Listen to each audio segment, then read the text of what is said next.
Welcome friends, welcome to Niranjan home kitchen. நாம் இன்றைக்கி வெண்பொங்கல் செய்கிறது எப்படின்னு பார்க்கலாம்.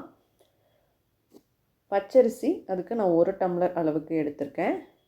அதே டம்ளரில் ஒரு 1/4 டம்ளருக்கு பாசிப்பருப்பு எடுத்துக்கோங்க. வறுத்து எடுத்தாலும் சரி, வறுக்காமல் எடுத்தாலும் சரி. தாளிப்புக்கு பொடியாக நறுக்கின இஞ்சி, கருவேப்பிலை, மிளகு, சீரகம் எடுத்துக்கோங்க. ஒரு குக்கரில் நெய் ஒரு 3 டீஸ்பூன் அளவுக்கு ஊற்றிக்கோங்க. நெய் காஞ்சதுமே நம்ம எடுத்து வச்சுருக்கிற மிளகு, சீரகம், கருவேப்பிலை, இஞ்சியை தாளிச்சிக்கலாம்.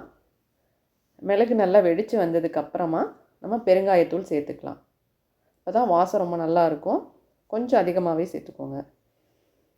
இப்போ நம்ம 1 டம்ளர் அரிசிக்கு 4 டம்ளர் அளவுக்கு தண்ணி சேர்த்துக்கோங்க. அதிகமாக தண்ணி சேர்த்தோன்னா பொங்கல் நீத்து போன மாதிரி இருக்கும். அதனால் அளவாகவே தண்ணி ஊற்றிக்கோங்க. உப்பு நான் ஒரு 1.5 டீஸ்பூன் அளவுக்கு உப்பு சேர்த்துருக்கேன்.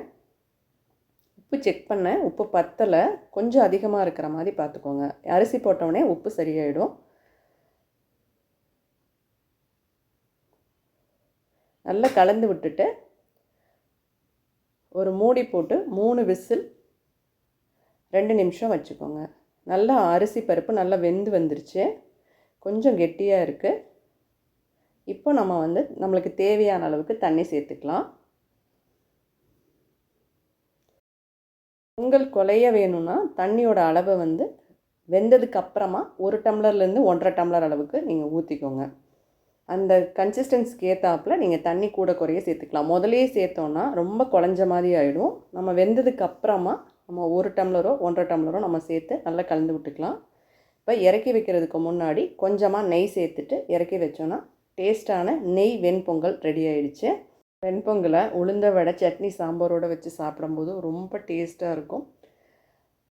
உளுந்த வடை ரெசிபி நான் ஏற்கனவே போட்டிருக்கேன். அதோட லிங்க்கை டிஸ்கிரிப்ஷனில் கொடுக்குறேன். தேவைப்படுறவங்க போய் செக் பண்ணிக்கோங்க. கண்டிப்பாக செஞ்சு பாருங்கள். தேங்க்யூ ஃபார் வாட்சிங்.